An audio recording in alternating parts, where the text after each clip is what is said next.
Okay, welcome everyone to the 2017 YUSAPUY Annual General Meeting. Before we begin, I'm going to bring Sunny up to read the land acknowledgement statement.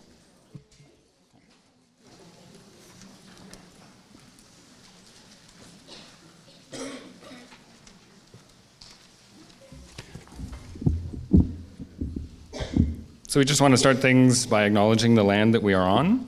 So the York University Staff Association acknowledges its presence on the traditional territory of many Indigenous nations. The area known as Takaronta has been caretaken by the Nishnawbe Nation, the Haudenosaunee Confederacy, the Wendat, and the Métis. It is now home to many Indigenous peoples. We acknowledge the current treaty holders, the Mississaugas of the New Credit First Nation. This territory is subject of the Dish with One Spoon Wampum Belt Covenant, an agreement to peaceably share and care for the Great Lakes region.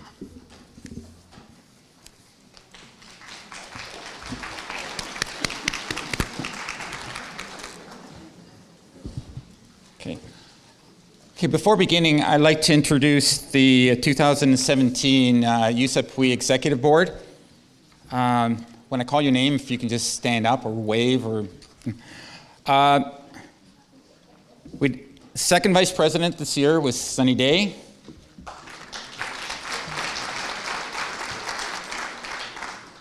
Membership Officer, Bruno Ritaka. Treasurer, Vera Morano. Glendon Officer, Scarlett Farquhar. The Bargaining Unit 1 Chair was Wanda Hollingshead. The Co-Chair Alternate was Paula Gowdy-Rose. The Bargaining Unit 2 Chair was Wanda Hollingshead. Communications Chair was Joy Raymond. I don't see Joy. The Communications Co-Chair Alternate was Karen Reed. The Constitution and Policy Chair was Brianne Whitwell. Constitution and Policy Co-Chair Alternate was Stephanie Caputo. I don't know where Stephanie is. The Grievance Chair was Ann Ralph. The Grievance Co-Chair Alternate was Martin Alexander. Health and Safety Chair was Paula Gowdy-Rose. Job Evaluation Chair was Wanda Hollingshead. Job Evaluation Co-Chair Alternate was Mary Polisel. Nominations Chair was Sylvia Bosch-Karras. And the Nominations Co-Chair Alternate was Tammy Paglia. And I'm Julio Malfatti. I was the president in 2017. Okay. 2017 was quite the year. I think we got a number of things accomplished. Excuse me. So I'd like to just start moving on now to the report. So then we want to have enough time to get everything done today. So President's report is up first. If I can get my notes here.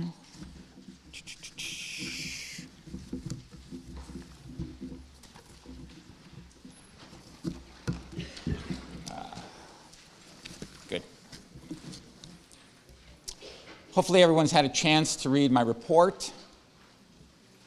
Are there any questions regarding the President's report? Yes, Mike. It's rather long, so excuse me for that. As Chair of USA's Executive Board, Julio, I'd like to refer to what I'm going to call the fictional first VP vacancy statement that was sent out on the listserv to the membership earlier in the month. In the report, you talk about normally and that you felt it was important not to hold the election for various reasons. Actually, I say fictional because the words are glaringly absent are what the Constitution says you must do. Firstly, the Constitution is decided and voted on by this membership to give USA's fundamental principles and state how USA is acknowledged to be governed. It is not a list of suggestions and can never be taken as such. It is the direction of this membership, all the people out here, to you and as the president and to the executive board.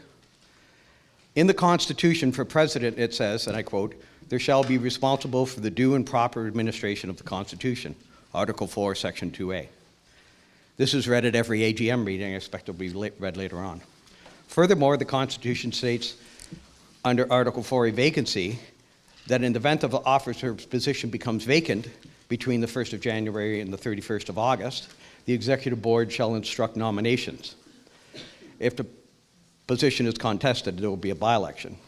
Also in the same article, Section D, it states if a vacancy occurs between September and the 31st of December, you can appoint, but not with the exception of, you can't appoint the president, the first vice president, and the second vice president.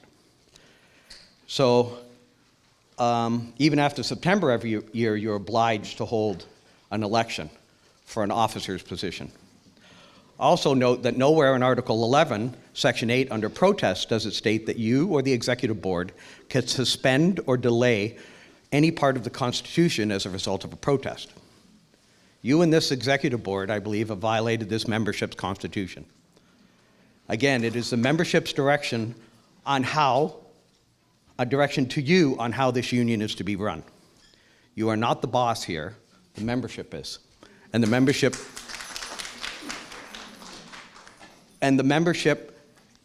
has votes on the Constitution. It is not, again, it is not a list of suggestions. So my questions to you are, one, do you believe the Constitution does not clearly stipulate that you were to have an election for the first VP? And two, do you believe that you not have to follow the Constitution as what happened in this year and not follow the direction of this membership? Thanks for the response. Okay, Mike, first of all, it was not my decision not to hold the an election for the first VP. It was the decision from the executive board. And I think that the person who should be answering this is, this was a constitution and policy issue. So I think Brianne is going to come up and address this. Okay. You, as the president, and I quote, shall be responsible for the due and proper administration of the Constitution. This will be read out in just before the elections and when they're talking about the president. You can say it's somebody else, it's the executive board, but even in the budget meeting, you were unwilling to consider it, even at that time when I said it was a constitutional issue. You got personal, you didn't talk about the Constitution in the email that you sent out to everybody earlier in the month. Okay, Brianne.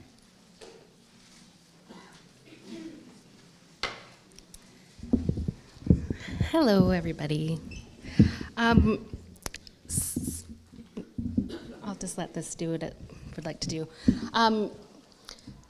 So I can talk a little bit about the actions that the executive board took in response to the protest, the elections protest, and the subsequent decision making as a result. So in December of 2016, the executive board received a protest about the election. We immediately sought legal advice on how to proceed. It was determined by the executive board that given that the decision making around the election, many of those decision makers were on the executive board, we needed to appoint an independent third party to do a full investigation, that nobody on the board could undertake that work. And we made that decision with legal counsel's advice. Coming out of the protest report were a series of recommendations with respect to our elections policy and our policies in general, not the least of which was that we needed to attend to our elections policy prior to hosting elections. So we had a conversation at the executive board about that, again with our legal counsel, about the most prudent course of action given the protest and the investigators' report. And the EB at that time made a decision to do a full sort of consultative process with the members to update the policy, to be thoughtful about that action before we engaged another election process, which the executive board determined that a by-election is an election process. So that's the decision-making that happened. There were a series of updates that were sent on the listserv just to, about the action that was taken, the kinds of materials that we were working with to develop the new policy, to clarify any issues. We hope there will be no further protests. So I'm not, I don't think I'm addressing your question, Mike, but I'm just speaking to the process, the decision-making process that was undertaken following the protest, which was really the reason why there was no by-election held, as far as I'm concerned, as chair of CMP. But I don't chair the executive board, so.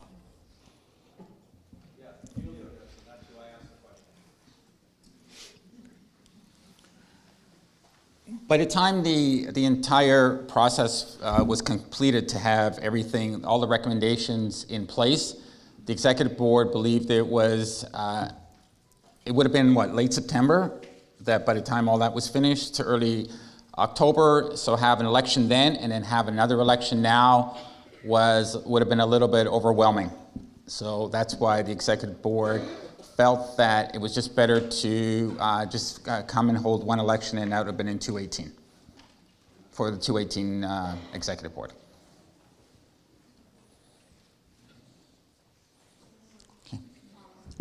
This isn't my question, but I just want to make a brief comment about that. I think it would have been prudent for the executive board to come back to the membership if they wanted to deviate from the Constitution and hear what the membership had to say, rather than make a unilateral and arbitrary decision on whether or not to hold an election around the first VP when it says so clearly in the Constitution that one is required. So Sandy, are you saying that we should have had a meeting in late September, early October?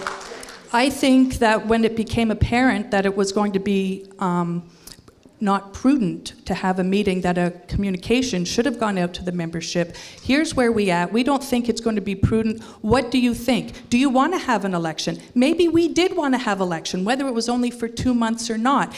And this executive board for very many years has been ruling top down instead of bottom up, when the Constitution clearly states that the executive board is responsible and answerable to the membership. They are not an entity unto themselves, as much as they may think they are. And that's all I'm going to say, and I'm going to get on with my question.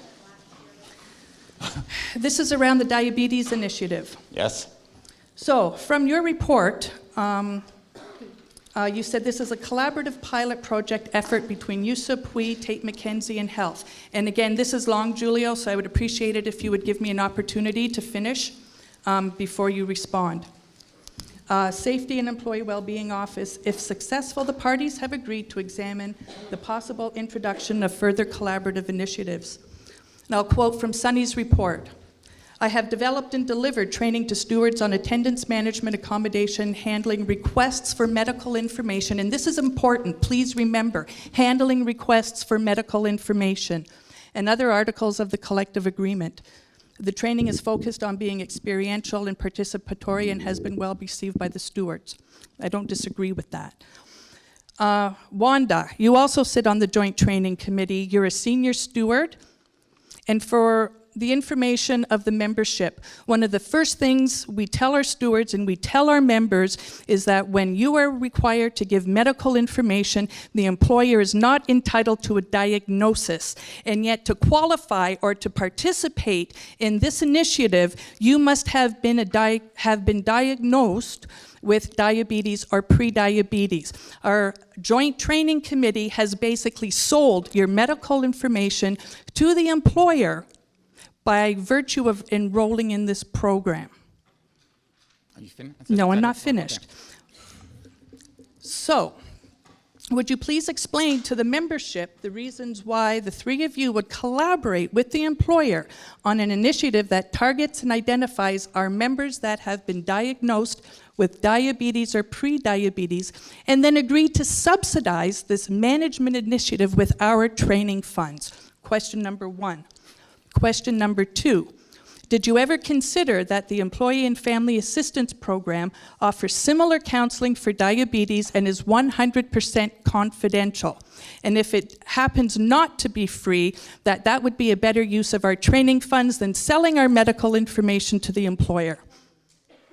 Is that it? Yeah. Okay. First of all, the medical information is not going to the employer. It's being stored at YUSA. Second of all, it's volunteer for anyone who wants to come forward and join this program. It's up to them.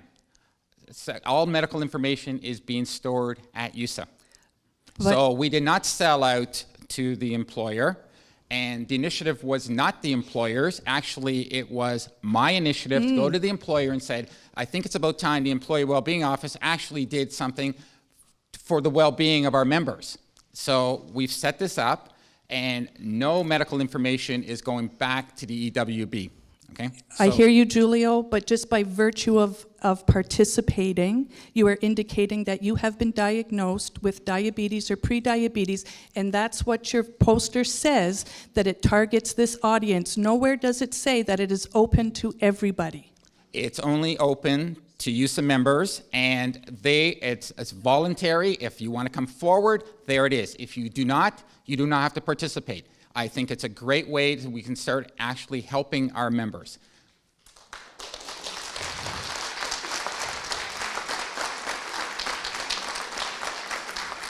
And I hear you, yes, we do want fitness initiatives for our members, but there are other ways where the employer is so visible in this process.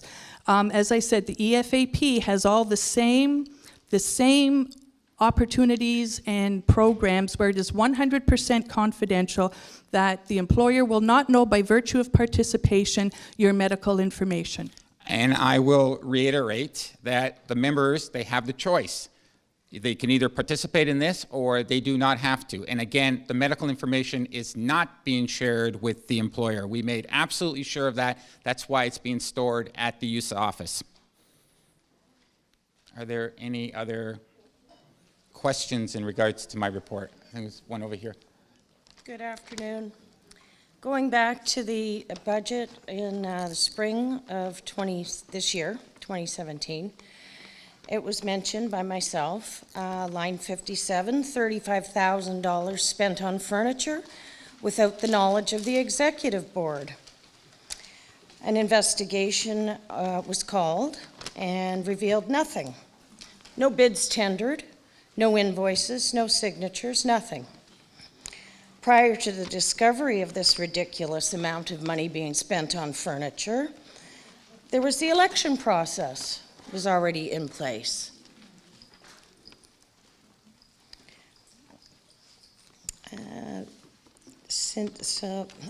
Not sure if the election process was called to distract from the initial spending of the $35,000 on furniture. I'm wondering if anyone else is thinking that. The executive board has now passed 2 motions to ensure this won't happen again. And the election process, that was the investigation that was called, provided useful recommendations that are now in place or being put in place, but it also cost $35,000. So now we're at $70,000. 2018 is a bargaining year. What if we go on strike? That money could have been used in the strike fund. Has anyone thought of that? Or the initiatives it could have been used for, other than investigating and wasting time on reports. So now we're moving into nominations. And I ask the membership to show their power and vote for those who have a proven track record, hardworking, dedicated, knowledgeable people. Thank you. Sandy? Yes, I'd like to respond to the furniture. And I will respond to the protest as well and give you a little bit of background why we proceeded with the protest. And I can assure you it wasn't to distract from the furniture. So a brief history. In 2016, 3 initiatives remained unfinished from as far back as 2014.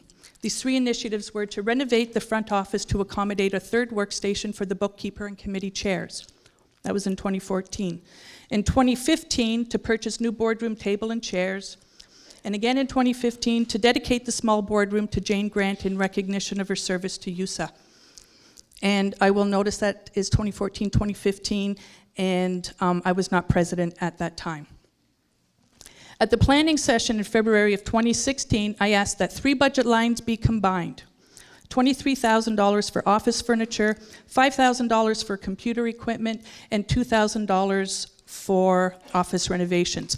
And I'll say, because the $5,000 for computer equipment, the recommendation was put forward by Janet Brewer to install an electronic whiteboard and a short throw camera into the main boardroom.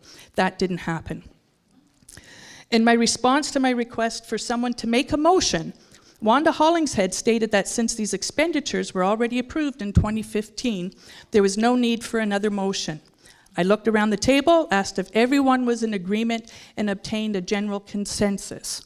Therefore, there is no motion in the minutes. However, discussion did take place.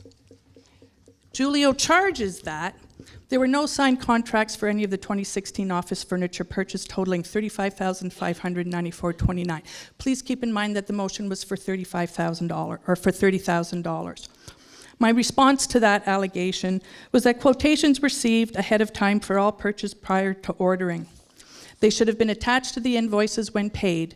Where was the oversight from the treasurer if this did not happen? Why wasn't it brought to my attention? If contracts were required, why was this not brought to the attention to the board by the treasurer?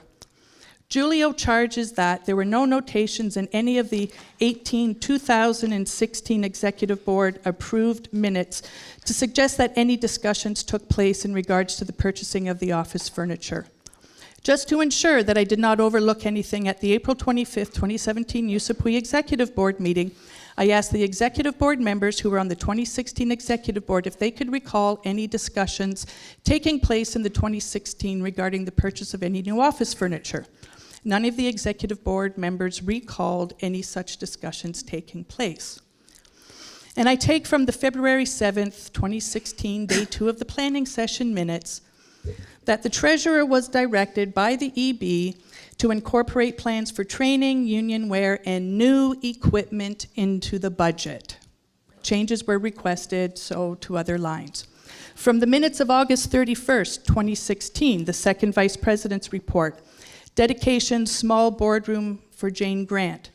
DB indicated that the new furniture was in the small boardroom, and a date of October 21st, 2016 was set to dedicate the room to Jane Grant.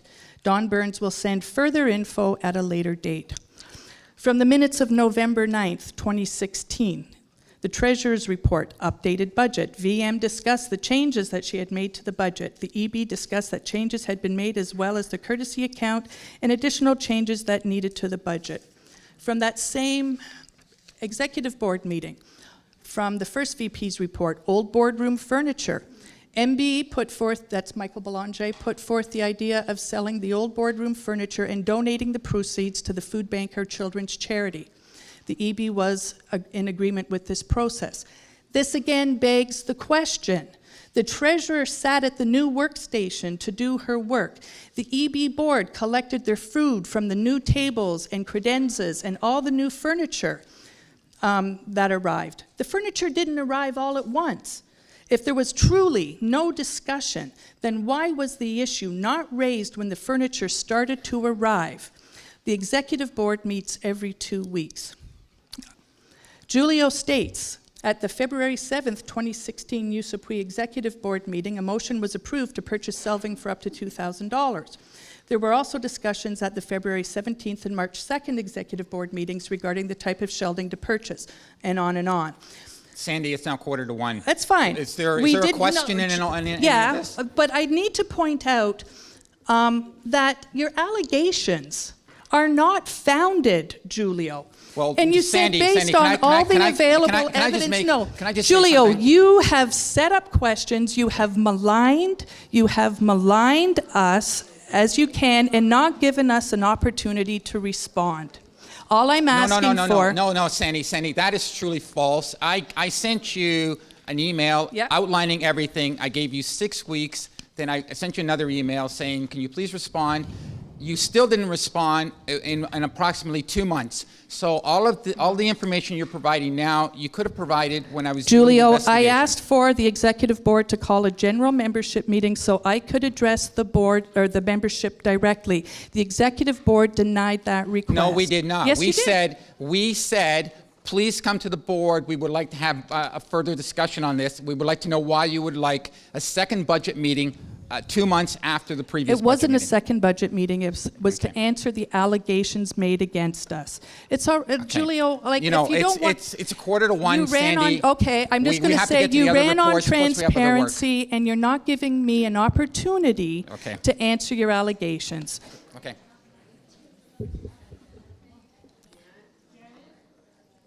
No, sorry, Don was, you don't have a question, Don? I'm just going to make a very quick statement. I think it's interesting that you've taken lengths to communicate with the membership, but the membership can't communicate with you or the board. We have no voice. We have 2 meetings a year. That's not enough. Well, that's in the Constitution, so I'm sorry. Janet?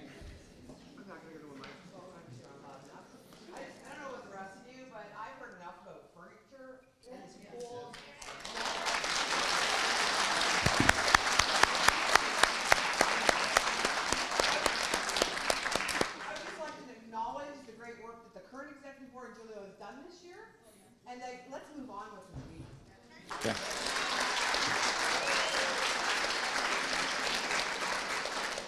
Okay, so I'm not going to ask for any more questions.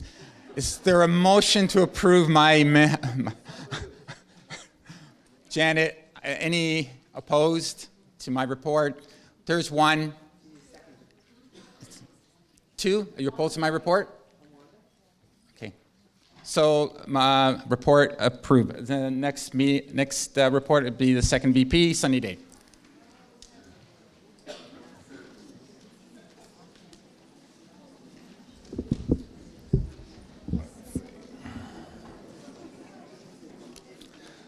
Hello, everyone. I hope you've had a chance to read my report. I just want to say, too, we're going into a bargaining year here. Unions are about solidarity. It's about working together. There were things I didn't like about...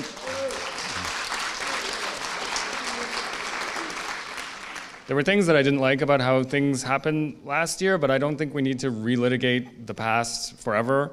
I think we need to move forward in a positive way. So I hope the rest of this meeting can be more positive and productive than it has been. So does anyone have any questions on my report? It was really long, I'm sorry. Nothing? Okay, then do I have a motion to accept my report? Kimberly Wilson, and a seconder, Vera Morano. All in favor? Opposed? Thank you. And then next person is, who is the next person? Okay, Bruno.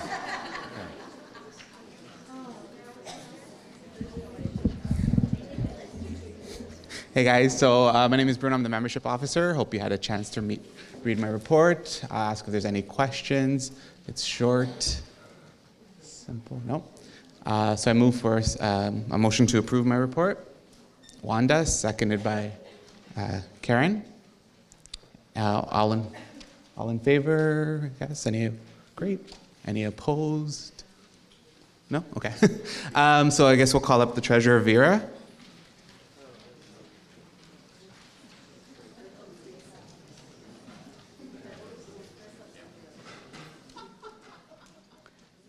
Thank you, Bruno. Hello, everyone.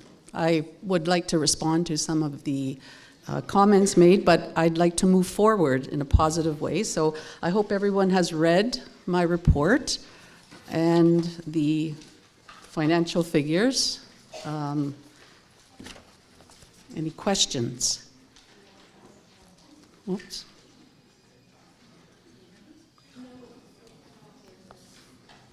How do you turn it on? Oh, okay, hi, over here.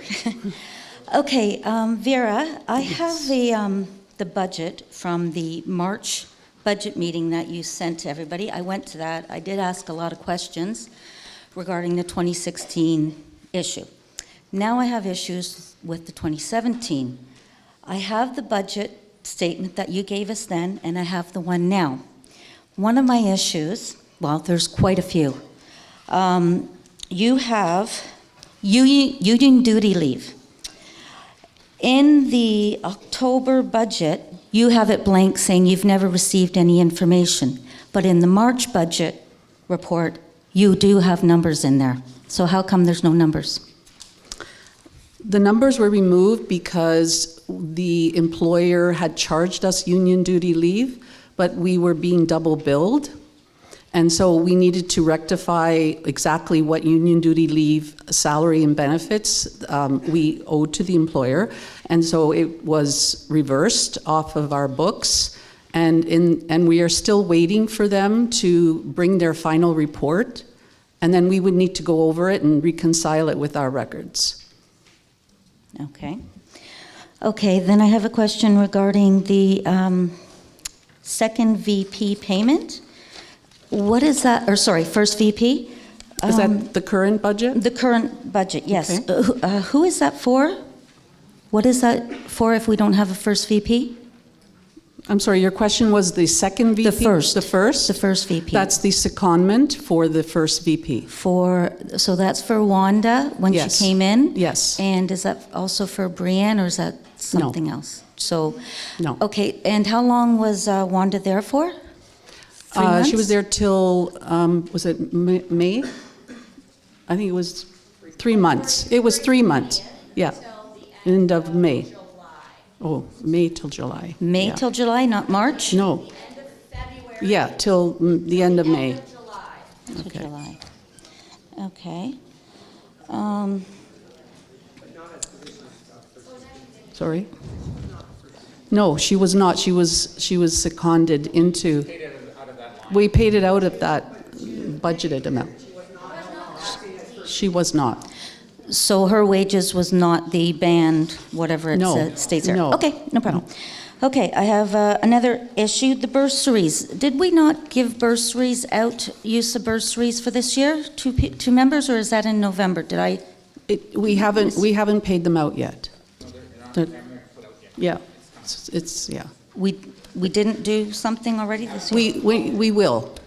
It'll probably be in November. It's in November? Yes. Okay. I also have an issue with the CCU. You have $32,000 actual spent. Your budget was 30. This is line 47. You're over budget already, and you've just come back from the CCU convention, which, as I understand, 8 people attended? No. No? No. Sorry. So that 32,000 includes the Everything. delegates' advances to attend that convention. So we don't foresee that amount will go, Higher. yeah, much higher. Maybe, I don't know, but they've Okay. already received advances, and that's included in that amount. Okay. Line 48, grievances. You've added this line. It was never there in 2016. Is this something being taken from a 2016 yeah, line and added somewhere else? Yeah, in 2016, the meeting expenses were more combined into committees, executives, other. And we added the line because, we just thought that if there were specific meeting expenses related to grievance, that we would show that. And so, like we have bargaining, we've included grievance. Okay. Okay. Now, I do have an issue, and I know I'm going back here. 2016, from the March report to the October report, your actuals, it's different $12,000. The actuals are different because there was a review engagement, and the auditor moved amounts around, and so Two different years? No, for 2016. But that's what I'm saying. In your March, you have a total, and in October, you have a total for 2016, and those are different by $12,000. So either they moved it to 2015 or 2017. The review 12,000. engagement was done in June, July, Okay. after the March report went out. Oh, that's what for I'm, that's, yeah, 2016. that's what I'm saying. So Yeah. where did the money go then, if it's $12,000 difference? You mean, what line specifically? Like what? No, the total overall. Yeah. It's different because there was more money that had to be allocated to 2016 that were charged in 2017 that the auditor wanted to put into 2016. Like, I'm sorry, could you say that again? they do a review engagement for 2016. Yeah. And if there are some expenses that are paid out, say in January or February, and they should be really allocated to 2016, that's what the auditor will do. They will readjust the figures. Okay, so you've just put it in the wrong year. You were putting it in the wrong year, is sort of what was going on. Well, they do a review engagement in the middle of the following year to capture that sort of timing, you know. Right, because it did, it did go down to the $12,000 in October. Okay. Okay, so that explains all the differences of the actuals, because I saw about 10 differences in your actuals for 2016. So that's probably what it is then, is what you're saying? Yes. Okay. Okay, thank you. You're welcome.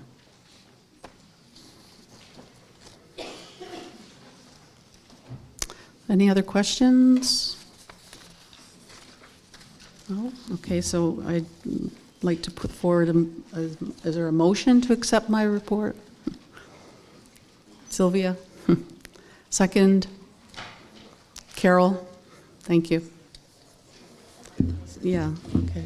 All in favor? All in favor? Thank you. Now I'd like to call up Scarlett. Is it Scarlett? Oh, any opposed? Yes, we might have some. Okay, thank you.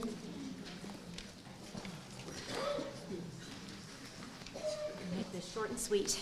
Bonjour tout le monde. I hope everybody's had a chance to read my report. I'm the Glendon Officer.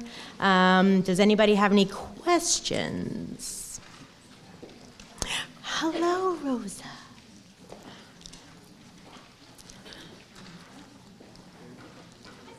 Hi, Rosa. Good to see you. You too. I just have a question that, about your particular report with regards to the services offered at both campuses, because I know that you've been working really hard for us to try and get things there. We're getting there slowly. I wonder if maybe in an open forum we could understand why at Glendon we can't have the same level of fitness programs and other supports beyond the Brown Bag Lunch series and some occasional mindfulness on a kind of sporadic basis, whereas I notice that there's so much available here at the main campus. Our Glendon members pay the same union dues that members at the main campus do, and this isn't about division, it's really just about equality. Absolutely. I agree with you 100%, and that's what I've really been trying hard with the office to get what they have up here at Kiel down to us at Glendon. So I have a follow-up question to that might have better been posed to Vera, but I notice in the budget there is a line for workshops for members.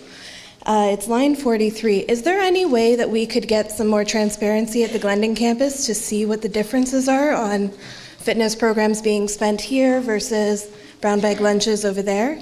Okay, so it's a little bit different up here because there is a part-time person in the USA office, which is specifically, and answer me if I'm totally off base here. That's part of Carrie Ann's duties is to do the fitness initiatives here at Kiel. So we don't have that type of person, unfortunately, down at the Glendon campus as they do up here. Nor we have the space. I mean, I don't know what building you guys do it in up here, Vanier, Bennett. Vanier, we just don't have, we have the Glendon Athletic Club. That's great. We've tried to offer classes down at the GAC, but people just refuse to walk down those huge 101 stairs. And we have fitness classes going on at that time at the GAC. So it's a little bit difficult in that respect. Julio, I don't know if you, yep. The main issue at Glendon is space. If we had a space, we would hire someone to come do it, okay? That's not the issue, is the person is trying to find an adequate space at Glendon to do it. Even here on Keel, we have the Vanier dance hall. If we didn't have that, we wouldn't have a space. It's as simple as that. Space on this campus is at a premium. Like, the only time we can hold an AGM is during this week when this, don't even ask me to ask that question. We used to do it on reading week when we used to have 4 days. As you can see, a lot of empty seats here. There are a lot of individuals who work in advising that are not here because they're attending a conference which is being held on campus, simply because there are no students here, okay? Space on this campus, whether it's at Glendon or whether it's at Keel, is at a complete premium. Again, if we had the space at Glendon, we would hold the fitness.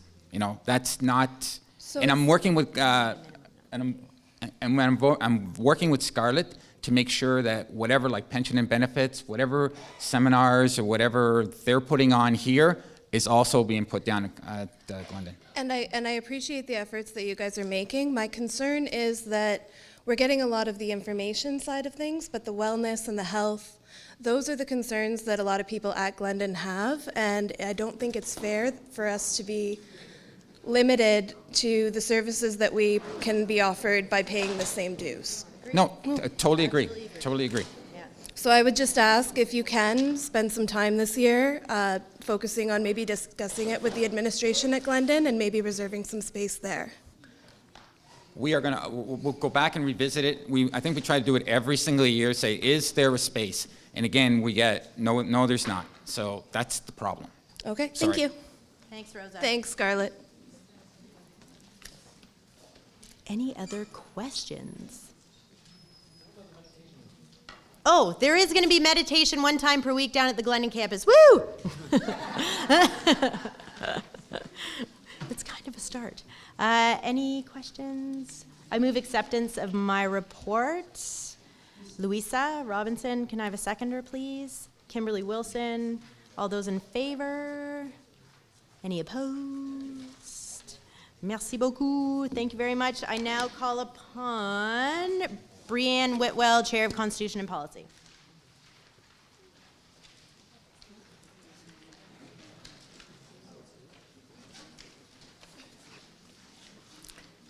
Hello again. I hope everyone has had an opportunity to read the report and all of the reports issued this year. Sorry, I'm just looking for the script. Does anybody have any questions coming out of the report?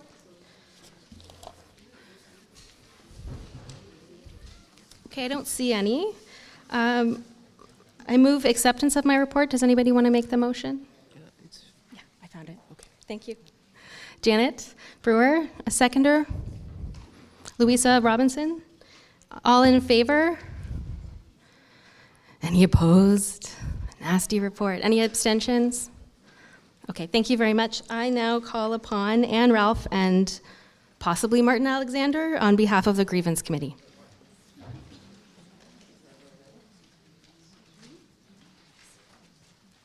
Okay, where's the script? Did you all read my report? Any questions? Okay. What's next? Can I have a motion to approve? Vera? Seconder? Janet? All in favor? Any opposed? Thank you. Oh, I'm sorry. Wanda from Job Evaluation.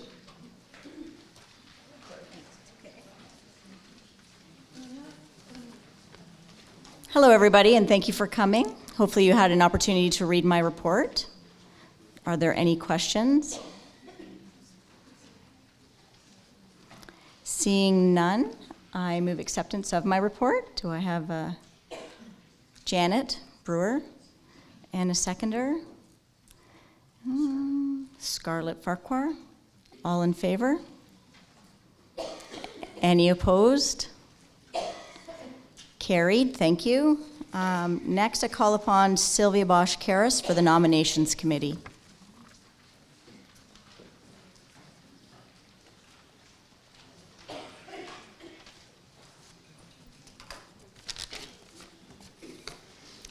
Hello, everyone. I just had a short report. Hope you read it. Is there any questions? All right, I move that for acceptance of my report. Janet Brewer, and a seconder. Wanda Hollingshead.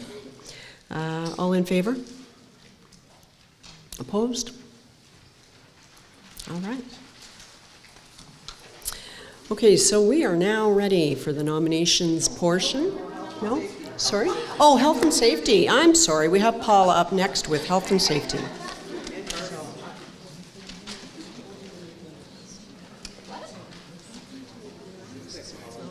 Oh, I see. It's not in order. Okay. Hi, everyone. I'm Paula Gatti-Rose, and I'm the chair of the YUSAPUY Health and Safety Committee. No, I need that. Let's see who's next. Oh, Wanda. Okay. Yep. So hopefully you've had a chance to read my report. Anyone has any questions? Seeing none, I'll call the question and seek approval of my report. Okay, thanks, Debbie. Debbie Samira, and a seconder, Vera Morano. Thanks. All in favor? Any opposed? Okay, carried. Thanks very much. It's all yours. Next one is... Next, Wanda. Next is Wanda again for bargaining.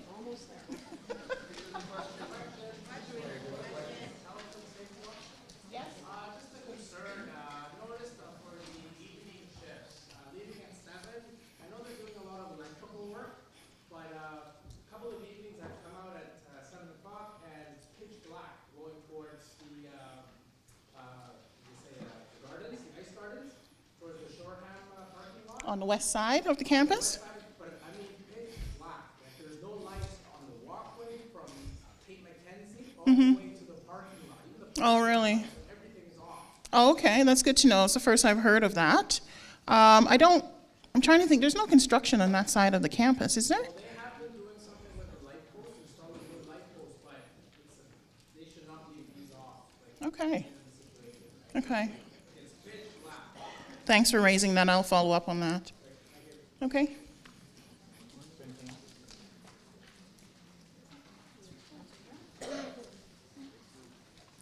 Last report, bargaining committee report. Have you had an opportunity to read the report, and does anyone have any questions? Seeing none, do I have a motion to accept my report? Tammy, and a seconder, Janet Brewer. All in favor? Opposed? I think someone up there, no, they were talking. Okay, carried. So I guess that's it, the last report. All right, so now we are ready to open it up for nominations portion of the AGM.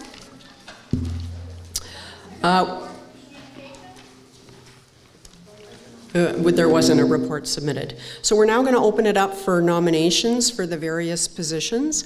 I just want to give everybody a reminder that if you are running for any position, you will need to submit a candidate statement by 9 a.m. on Monday, October 30th. All candidates will receive an email from the YUSA office by Friday morning with a template for the statement. So the first position that we have is for president. Sonny's going to put it up on the screen here. So the president shall be a full-time elected officer, shall be responsible for the general management and direction, subject to the authority of the executive board and the constitution of the business and affairs of the union. The president shall preside over all general membership meetings and executive board meetings, shall be responsible for the preparation of the agenda for the meetings, shall be responsible for the due and proper administration of the constitution, and shall be responsible for relations with bodies internal and external to the university, shall be a non-voting ex officio member of all committees unless otherwise specified. The president may be subject to reasonable requirements of insurability and or bondability as determined by the executive board. The president shall be paid by the union while holding office at a salary commensurate with the position, but not less than his or her normal salary rate. Nominations for the position of president are now open. The following individual has already been nominated: Giulio Malfatti by Stephen Klein. He has accepted the nomination. Are there any other nominations for the position of president? Louisa? All right, is Sandy here? All righty. Are there any other nominations for president? Yeah? Paula? All right. And sorry, what's your name?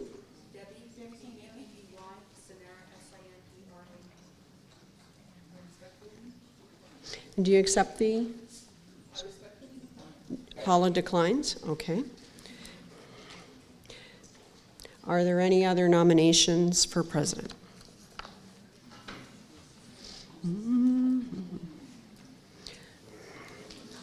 All right, nominations for the position of president will be closed at the YUSAPUY meeting. Next, we have nominations for the first vice president. The first vice president shall be a full-time elected officer, shall assist the president with the general management and direction of the business and affairs of the union, subject to the authority of the president, the executive board, and the constitution, shall be responsible along with the president for relations with bodies internal to the university, shall be responsible for the due and proper administration of the constitution, shall be a non-voting ex officio member of and shall oversee all committees unless otherwise specified, and shall, in the absence of the president, be the acting president. The first vice president may be subject to reasonable requirements of insurability and or bondability as determined by the executive board. The first vice president shall be paid by the union when holding office at a salary commensurate with the position, but not less than his or her normal salary rate. Nominations for the position of first vice president are now open. The following individual has already been nominated: Sunny Day, nominator Brianne Whitwell, and he has accepted the nomination. Are there any other nominations for the position of first vice president? Yes. Sorry, there's someone down here who had their hand up. Go ahead. I'd like to nominate Paula Gowdy-Rose instead of Samara. Okay. You got that? Okay. Paula, do you accept the nomination? Paula declines.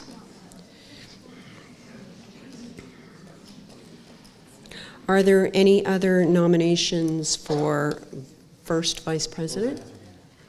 Oh, go ahead, Rosa. Mike Belanger. Is Mike here?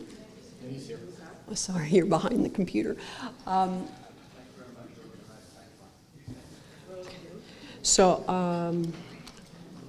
Scarlett. What's Rose's last name again? Taruli, right. So Mike is declining the position. Are there any other nominations for, go ahead, Karen. Wanda Hollingshead. And the nominator is Karen Reed. Wanda, do you accept the nomination? Wanda declines. Are there any other nominations? Sandy, sorry, go ahead. It's okay. I'd like to nominate Bruno Bertaka. Bruno? Bruno's over here. Bruno? Who are you looking at? Bruno, you have been nominated for the position of first VP. Do you accept the nomination? Sure. Okay. Yeah.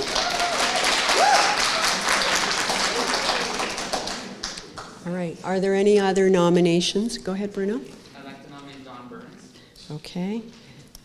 Don, Bruno, and where is Don? Don? Okay. Okay, last time, are there any more nominations for first vice president? I don't see anything. All right. Nominations for the position of first vice president will be closed at the end of the YUSAPUY meeting. Second vice president. The second vice president shall be a full-time elected officer and shall be responsible, along with the president, for relations with bodies external to the university. The second vice president shall also assist the first vice president as required. The second vice president shall, in the absence of both the president and first vice president, be the acting president. The second vice president may be subject to reasonable requirements of insurability and bondability as determined by the executive board. The second vice president shall be paid by the union while holding office at a salary commensurate with the position, but no less than his or her normal salary rate. Nominations for the position of second vice president are now open. The following individuals have already been nominated. Wanda Hollingshead by Zanita Shamsalarajani. Wanda has accepted the position, and Brianne Whitwell has been nominated by Sunny Day and has accepted the nomination. Are there any other nominations for second vice president? So Paula Gowdy-Rose by Karen Reed. Paula, do you accept the nomination? Okay. Yes, she did. Are there any other nominations for second vice president? Sorry, yep, go ahead. Okay. Diana Sargla by Sandy Bell. And is Diana here? Diana accepts the nomination. Okay. Are there any other nominations for second vice president? Go ahead. Sorry, I can't hear you. Joy Raymond. And what is your name, please? Did you get that? Lillian. Sorry. Lillian? Okay. And is Joy here? Joy. Pardon me? Yes? Okay.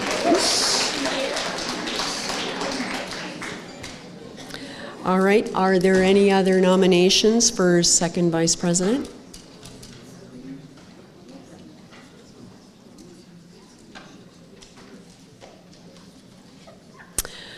All right.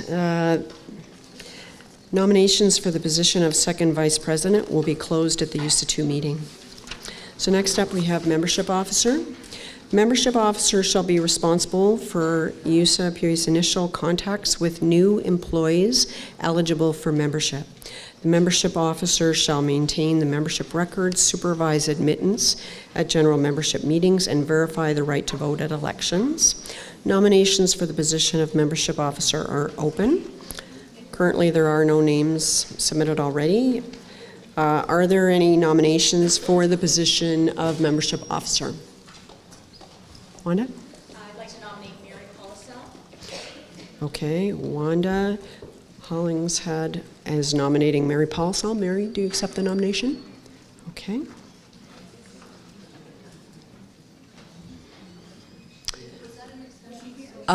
Sorry, Mary accepted the nomination. Are there any other nominations for membership officer?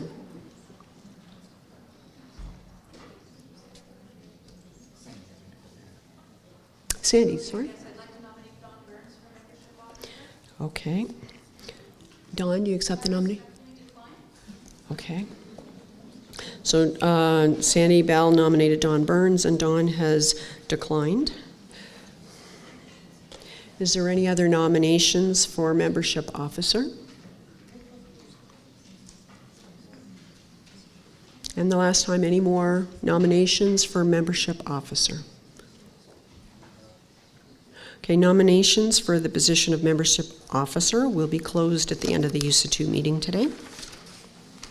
Next up, we have the position of treasurer. The treasurer shall be responsible for the keeping of the financial records and shall arrange for the custody and disbursement of funds pursuant to the direction of the executive board. The treasurer may be subject to reasonable requirements of insurability and/or bondability as determined by the executive board. The treasurer shall submit to the executive and membership a proposed annual budget and a semi-annual financial report. Nominations for the position of treasurer are open. The following individual has been nominated: Charmaine Mohammed by Donna Hewison, and she has accepted the nomination. Are there any nominations for treasurer? Go ahead. Sheila Ferreira, and your name is?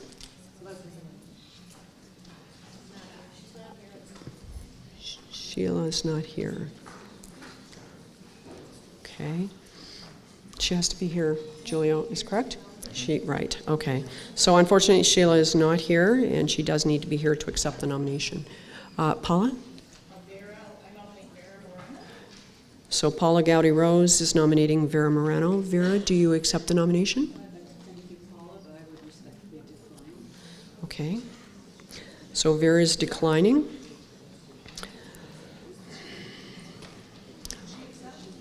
No, she declined. Dawn, go ahead. I would like to nominate Bev Kelbert. Sorry, the first name is Bev? Beth? Beth Kelbert? Bell? Bev? Beverly, okay. Is Beverly here? Decline? Okay. So Beverly has declined the nomination. There's a hand. Go ahead, Amira. So Amira Hawa is nominating Carol? Carol Barrett. Carol, do you accept the nomination? Decline. Carol is declining the nomination. Go ahead, Debbie. So Debbie Sinner is nominating Luann McClellan. Is Luann here? She left. Sorry, Luann does have to be here to accept the nomination. Are there any other nominations for treasurer?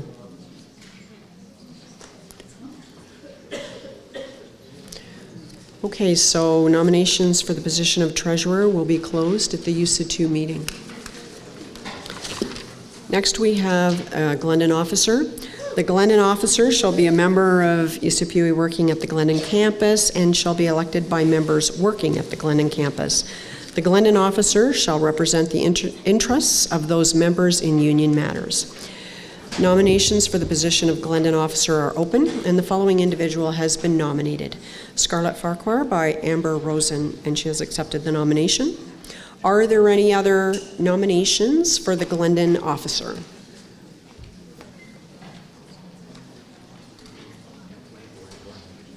Any nominations for the position of Glendon Officer? Who was nominated? Scarlett. Scarlett Farquhar was nominated by Amber Rosen, and she has accepted the nomination. Are there any other nominations for Glendon Officer?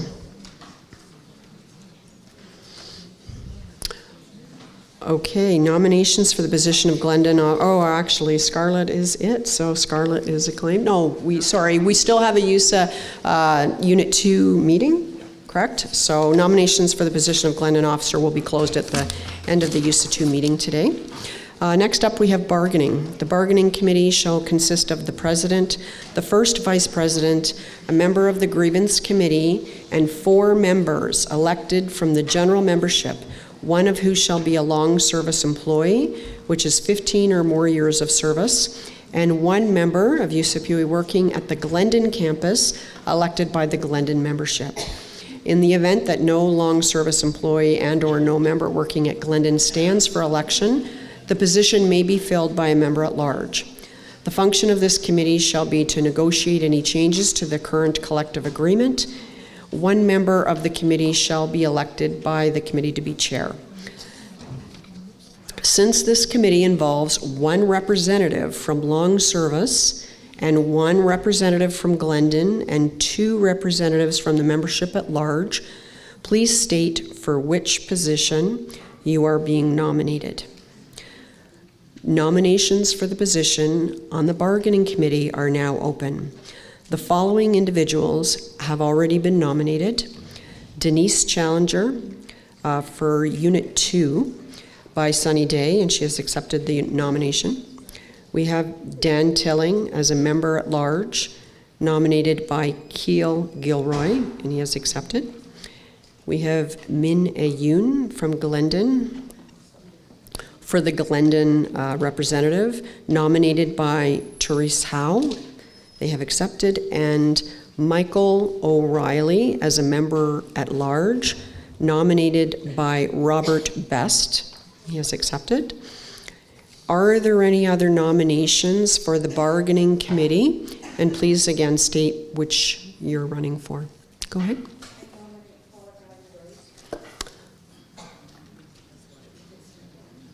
Paula, do you accept the nomination? And you are nominating Paula for long service member?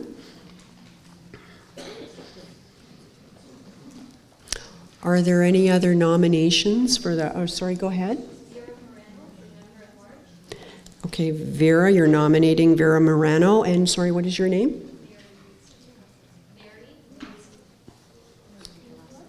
What is the last name again? Rizzo, okay, yep. Vera, do you accept the nomination? Where's Vera? Over here. Accept, okay. Vera accepts the nomination for the bargaining committee. Excuse me. Are there any other, oh, Sandy, go ahead. Okay, so Sandra Bell, Diane Sargla for long service. Diane, where's Diane? Diane, do you accept the nomination? Diane accepts.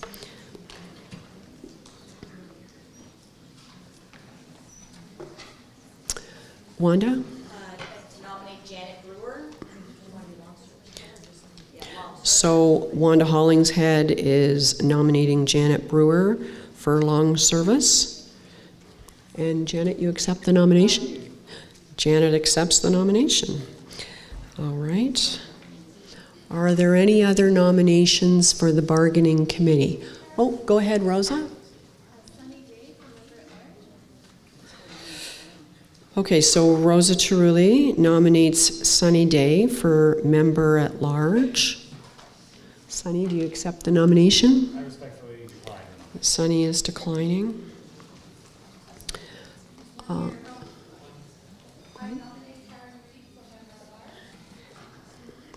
So Karen Reed for member at large. And can I get your name?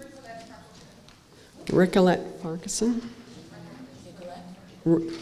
Is it Nicolette or Ricolette? Okay. And where, Karen, do you accept the nomination? Karen is declining the nomination. Do we have any more nominations for the, go ahead, Joy. Okay, so Joy Raymond is nominating Mike Belanger for long service. Mike, do you? Mike is declining. All right, are there any more nominations for the bargaining committee? I don't see any hands. All right, nominations for the bargaining committee will close at the end of the YUSAPUY meeting later today. Next, we have communications. The communications committee shall consist of 4 elected members of the general membership.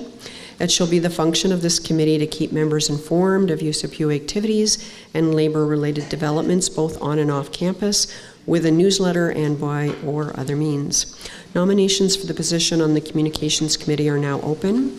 The following individuals have already been nominated: Nadia Dar by Sunny Day, Avalie Harleton by Sunny Day, Jenny Pitt Clark by Sunny Day, and Daniel Wu by Sunny Day. All of them have accepted the nomination.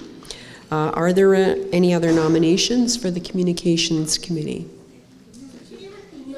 Sure, yep. They're all nominated by Sunny. Nadia Dar, Avalie Harleton, Jenny Pitt Clark, and Danielle Wu have all been nominated for the Communications Committee, and they've all accepted. Are there, I thought I saw a hand somewhere. Oh, go ahead, Vlad. I'd like to nominate Mike O'Reilly. Mike O'Reilly, okay. So Mike O'Reilly, nominated by Vlad. Sorry, what's your last name again, Vlad?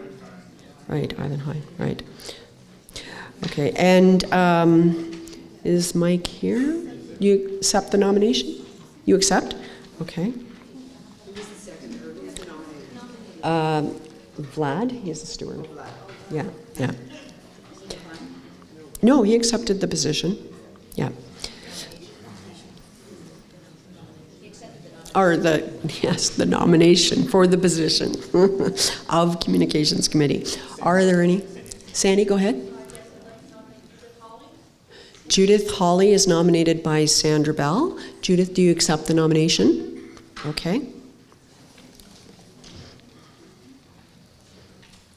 Judith Hawley? Yeah. Are there any other nominations for the Communications Committee? Go ahead, Don. I'd like to nominate Joy Raymond. Okay. Joy? Thank you, Donna, but I respectfully decline, Sylvia. Okay. Thanks, Joy.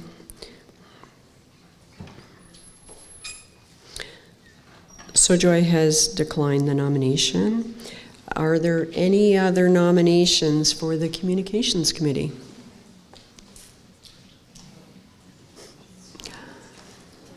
All right, nominations for the Communications Committee will be closed at the end of the USAPUY meeting. Next, we have Constitution and Policy Committee. The Constitution and Policy Committee shall consist of 3 elected members of the general membership. The function of this committee shall be the construction and maintenance of the USAPUY Constitution and the USAPUY Policy Manual. The committee shall also advise the Executive Board in the interpretation of these documents. Nominations for the position on the Constitution and Policy Committee are now open. The following individuals have already been nominated: Arun, is it Devdas? Devdas from nominator Sunny Day, and they have accepted. Simon Landry, nominated by Sunny Day, they have accepted. And Min Ayun by Teresa Howe has accepted. Are there any other nominations for the Constitution? Louisa, go ahead. So Louisa Robinson is nominating Brianne Whitwell. Where's Brianne? Brianne? Thank you so much, Louisa. I respectfully decline. Okay, Brianne is declining the nomination. Rosa, go ahead, Truly. So Rosa Truly is nominating Mike Belanger. Mike, do you accept the nomination? Mike is declining.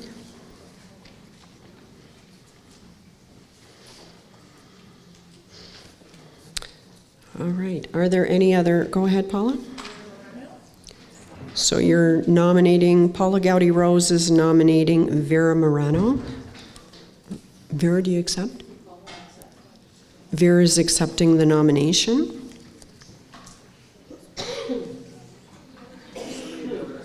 Okay. Accept. Yep, I'm just getting it all down. So go ahead. So you're nominating Mike O'Reilly, and can we get your name? Michelle, what's the last name? Sorry?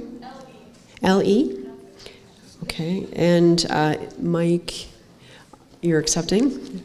Mike is accepting the nomination. All right, do we have any other nominations for the Constitution and Policy Committee?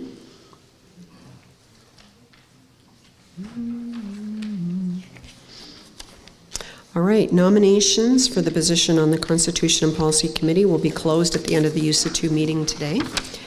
Next up, we have Nominations Committee. The Nominations Committee shall consist of 3 elected members of the general membership.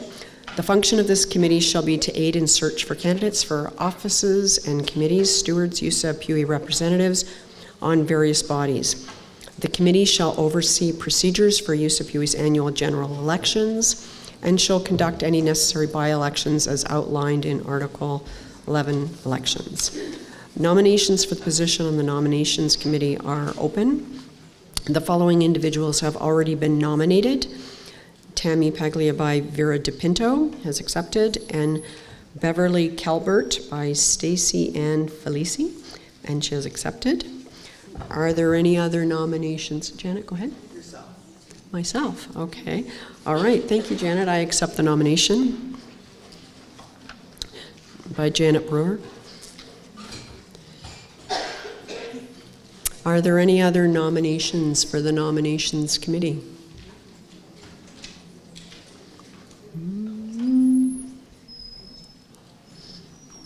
And one last time, are there any more nominations for the Nominations Committee? Not seeing any hands. All right, nominations for the position on the Nominations Committee will be closed at the end of the USAPUY meeting today. And that concludes our nominations portion of the AGM. I'm going to hand it over to Julia. So yes, just to give everybody an idea of the dates, you will be receiving an email about this. There are all candidate meetings scheduled on November 6th at Glendon in the Senate chamber from 12 to 1 and 1 to 2. We have one scheduled for November 8th from 12 to 1 and 1 to 2 in the Senate chamber at Kiel, which is going to be for all the officer positions. And we have one on November 10th from 12 to 1 and 1 to 2 in Curtis Lecture Hall C, which will be for the committee positions. So we have 2 at Kiel this year because the timeline has always been very tight. And I just want to remind everybody, all the candidates again, as mentioned at the beginning, if you are running for any position, you will need to submit a candidate statement by 9 a.m. Monday, October 30th. There will be no exceptions. All candidates, however, will receive an email from the use office by Friday morning with a template for the statement. All right, I think we are done. Question? Go ahead.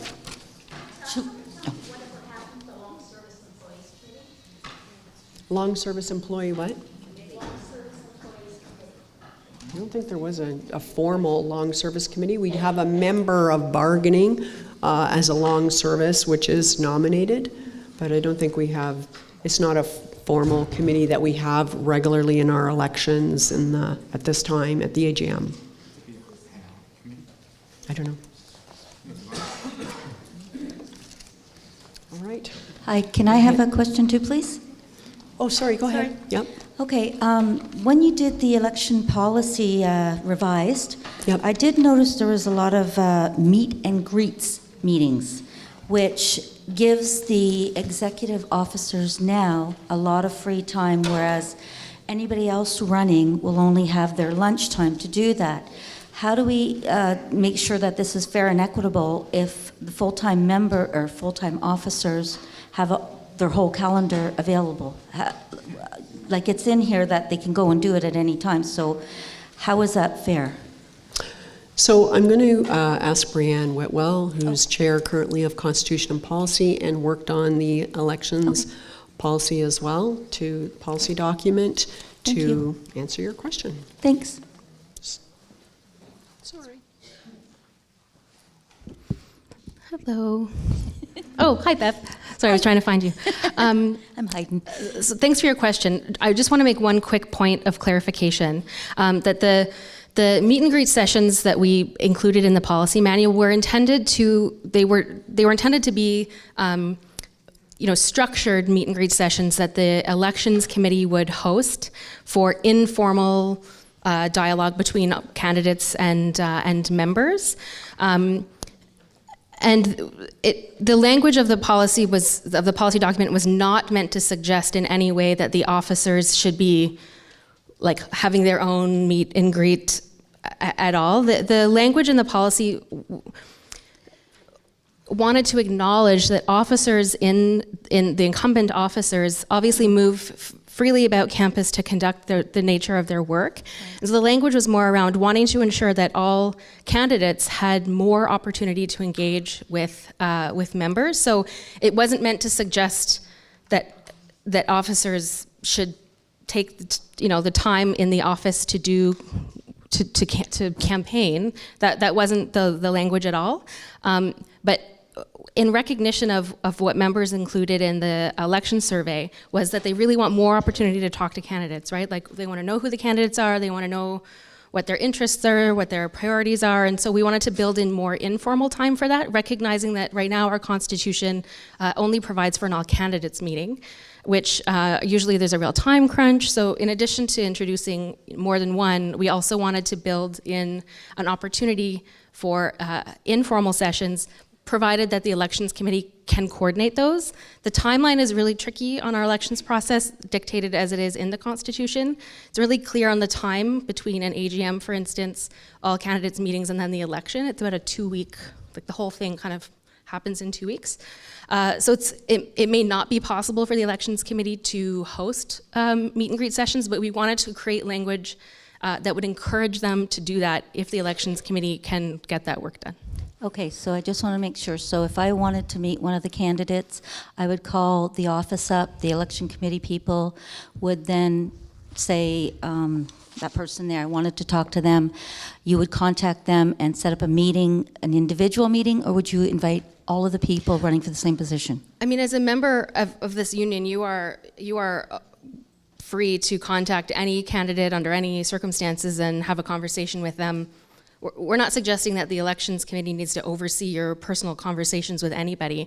We just wanted to acknowledge that maybe there should be structured opportunities for candidates to interact with members. Okay. So Yeah, as a member, you can have whatever personal conversations you'd like to have with candidates. Okay. You're not barred from doing that.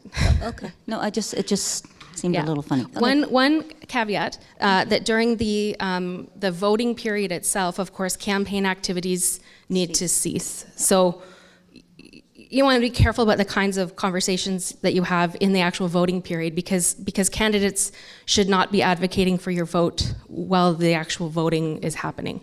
Okay, thank you. You're welcome. Are there any other questions in the same vein while I'm here?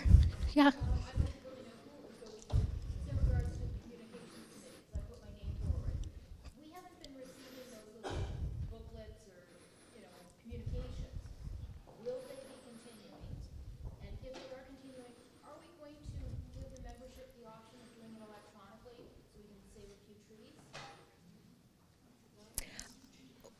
Well, I'm not on the communications committee, but I'll field that one. Yeah, I mean, the 2018 communications committee will be there, their purview, how they want to, what kind of newsletters or other kinds of communications they want to work on. So if you are elected into that position, you'll have an opportunity to direct that work. In general, I do think that we were.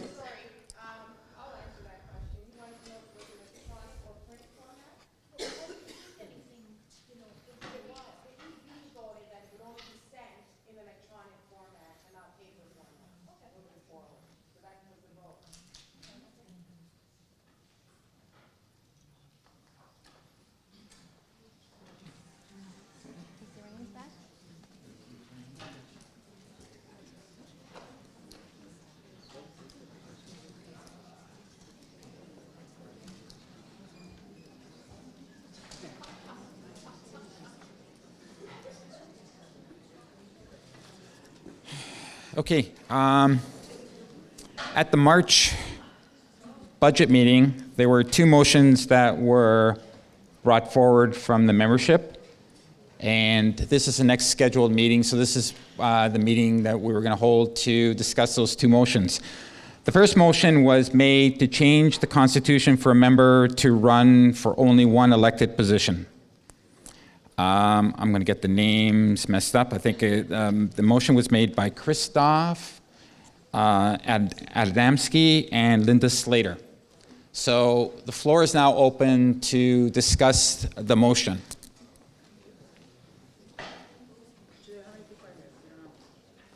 I don't know how many are left, but we can still have a discussion.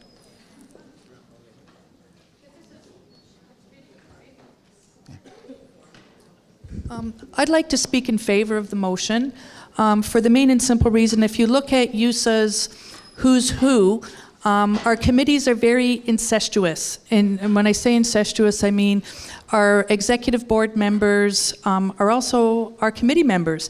And they're spread so thin that nothing ever gets done. You know, last year in 2016, we had one executive board member that was the chair of 3 committees. And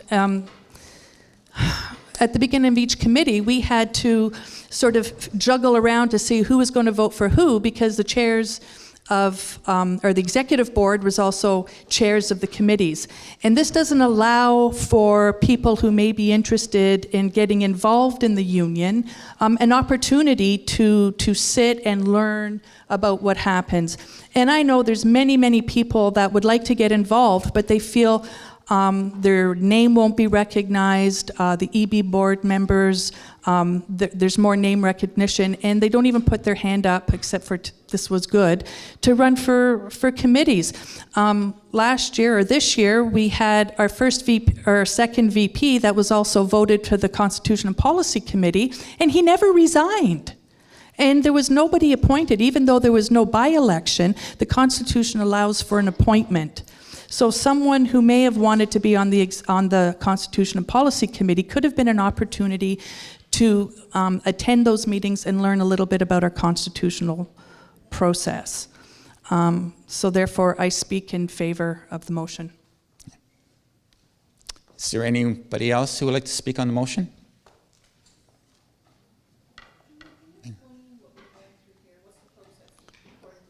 According to the Constitution, is that it was brought forward at one meeting, has been brought forward to the next meeting, and then there's going to be a vote on this, because we're electronic voting. So, and I think that we're going to need to have a bigger discussion, because this would actually be a constitutional change.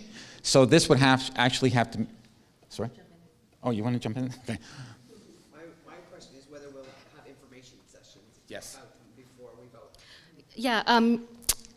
Hello again.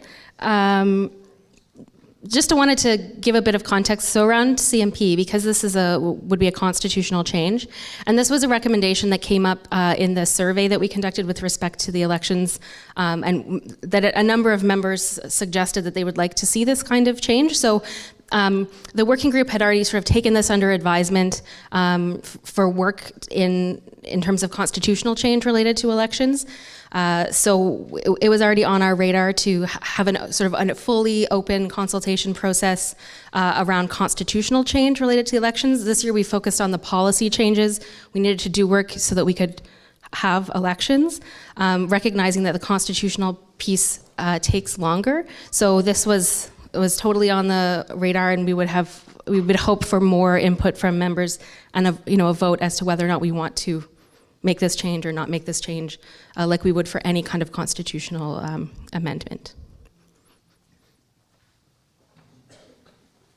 So yes, Janet, there would be information sessions, and again, this is a constitutional change, so it would be part of a broader number of constitutional changes that would be brought forward to the membership, and then we would have an e-vote on this question.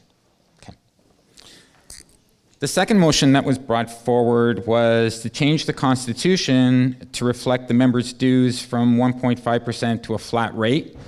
The motion was made by, I'm going to mess up the name, Patricia Gagliardi Ursua, and seconded by Laurie Cormack. Is Patricia here?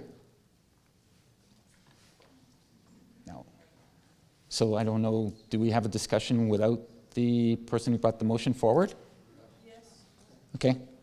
So is there anyone who would like to speak on this motion? Again, this is a constitutional change, so it would have to be brought forward again through information sessions and then be voted on by the membership.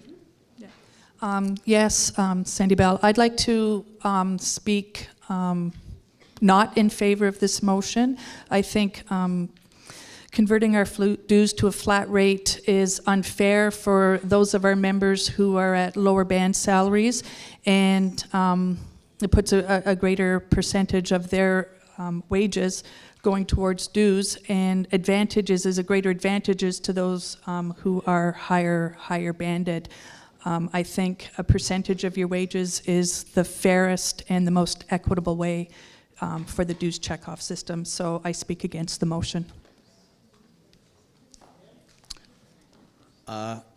Michael Belanger, I agree with Sandy. I was going to say the exact same thing. I think people at very low bands should not have to suffer a median flat rate or whatever the flat rate might be.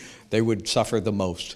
They probably had less disposable income than people at higher bands, most likely, for sure. And people at higher bands can't afford an increase because they are at a higher band. So I also speak against the motion. Sorry, Christoph's going. Yes, Christoph. If this motion passes, I would like to have another motion that when USA is negotiating for the salary increases, it shouldn't be a percentage, but it should be a flat amount. So everyone gets the same amount out of the negotiation process that the USA committee performs. Okay. I can tell you from past experience at the bargaining table that the employer would have a few problems with that, but if that's what the membership is looking for. Okay, Janet.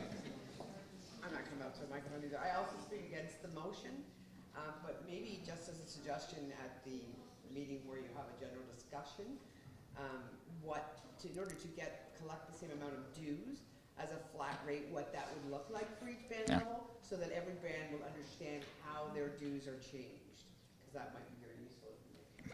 That is something I was planning on doing, Janet, is when we were having the information session. First of all, we'd have to have approximately the same amount of income coming in that we normally have, because we still have to run the union office.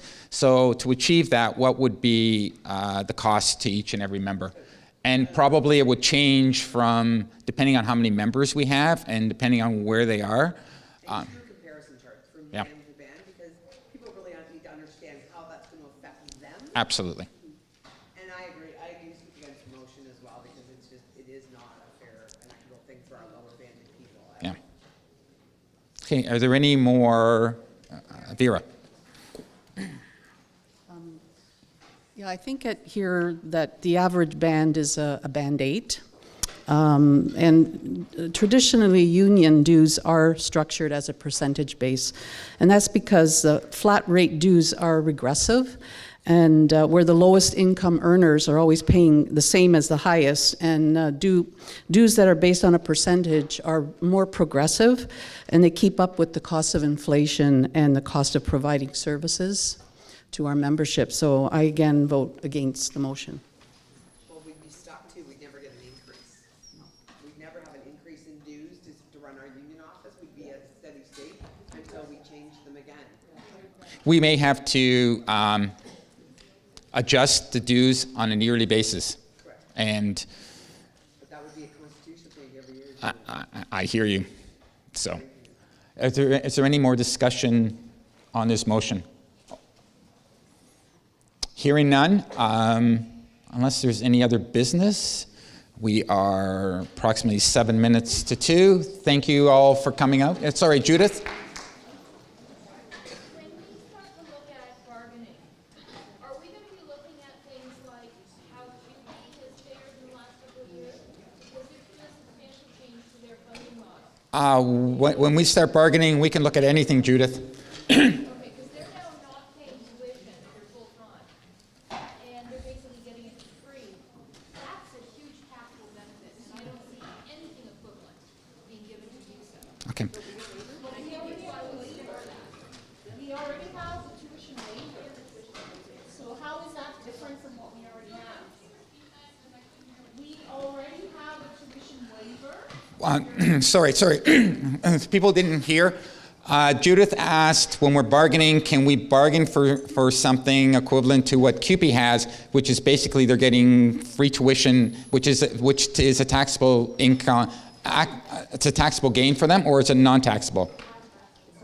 Non-taxable.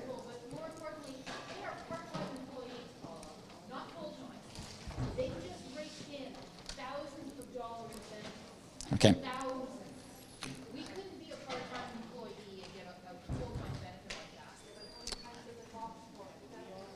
that. Okay, so once the bargaining committee, you know what, the bargaining committee, if they follow tradition, is going to be sending out a questionnaire, and then all the members can tell the bargaining committee what they want the bargaining committee to bargain for them. Is there anything else? Hearing none, thank you for coming out.